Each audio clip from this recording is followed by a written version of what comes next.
வணக்கம். இந்தியாவில் 2027 மக்கள் தொகை கணக்கெடுப்பு ஆரம்பமாக போகுது. இந்த கணக்கெடுப்பு ரொம்ப ஸ்பெஷல். ஏன்னா இது டிஜிட்டல் முறையில் நடக்க போகுது. முதல் கட்டத்தில் வீடுகளை பட்டியலிடுறது, அதாவது ஒவ்வொரு வீட்டையும் கணக்கெடுக்கிற வேலை நடக்கும். இரண்டாவது கட்டத்தில் மக்கள் தொகை கணக்கெடுப்பு நடக்கும். இப்போ முதல் கட்டத்தை பற்றி பார்க்கலாம். இதுக்காக நியமிக்கப்பட்டவங்க உங்கள் வீடுகளுக்கு வந்து தகவல்களை சேகரிப்பாங்க. ஆனால் இந்த வேலையை நீங்களே செல்ஃப் என்யூமரேஷன் போர்ட்டல் மூலமாகவும் செய்யலாம். குடும்ப தலைவர் இல்லைனா அவருக்கு பதிலாக குடும்பத்தில் இருக்கிற யாராவது இந்த வெப்சைட்டுக்கு போய் அவங்க வீடு மற்றும் அங்கே இருக்கிற வசதிகளை பற்றின விவரங்களையும் பதிவு செய்யலாம். ஒரு முக்கியமான விஷயம், ஒரு குடும்பம் ஒரு மொபைல் நம்பரை மட்டும்தான் பயன்படுத்த முடியும். அதோட இது குடும்ப தலைவரோட அல்லது தலைவியோட சார்பாக பதிவு செய்யப்படணும். ஒரு முறை ஒரு மொபைல் நம்பரை பதிவு செஞ்சுட்டா அதை வேறு குடும்பத்துக்கு பயன்படுத்த முடியாது. குடும்ப தலைவரோட அல்லது தலைவியோட பெயரை மாற்றவும் முடியாது. மக்கள் தங்களை தாங்களே கணக்கெடுத்துக்கிட்டா இந்த வேலை இன்னும் சுலபமாகவும் வேகமாகவும் முடிஞ்சிடும். இந்த செல்ஃப் என்யூமரேஷன் ஒரு சிறப்பு வசதி. உங்கள் மாநிலம் அல்லது யூனியன் பிரதேசத்தில் கணக்கெடுப்பு ஆரம்பிக்கிறதுக்கு 15 நாளைக்கு முன்னாடியே இது ஓப்பன் ஆகிடும். விருப்பப்படுறவங்க இந்த வசதி மூலமாக தங்களோட விவரங்களை முன்கூட்டியே பதிவு செஞ்சுக்கலாம். போர்ட்டலில் விவரங்களை எப்படி பதிவு செய்கிறதுன்னு பார்க்கலாம். முதல்ல எஸ்சி போர்ட்டலை ஓப்பன் பண்ணுங்கள்.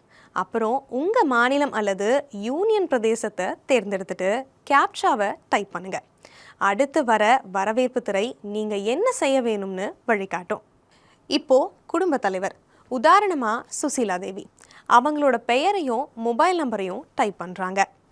உங்களுக்கு வசதியான மொழியை தேர்ந்தெடுத்துக்கோங்க. அப்புறம் ஒரு ஓடிபி மூலமாக வெரிஃபிகேஷன் நடக்கும்.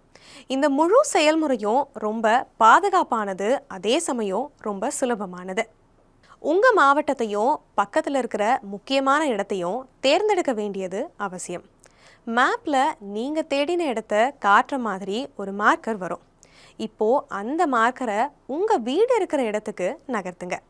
அதுக்கப்புறம் சேவ் அண்ட் நெக்ஸ்ட் பட்டனை கிளிக் பண்ணுங்கள்.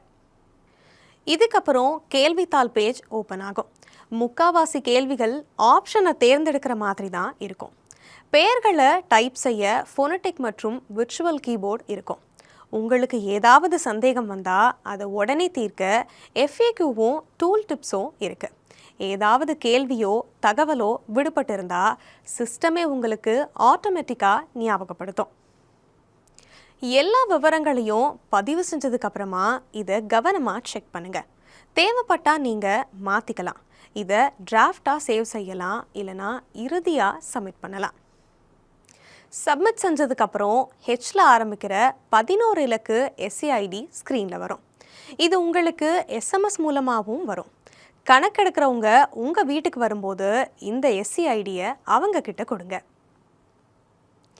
நீங்கள் கொடுக்குற சரியான தகவல் நம்ம நாட்டை வலுப்படுத்துறது மட்டும் இல்லாமல் அதோட உண்மையான நிலையையும் காட்டுது. அதனால் இதில் கலந்துக்கிட்டு உங்கள் முழு ஒத்துழைப்பையும் கொடுங்க. நமது மக்கள் தொகை கணக்கெடுப்பு, நமது வளர்ச்சி.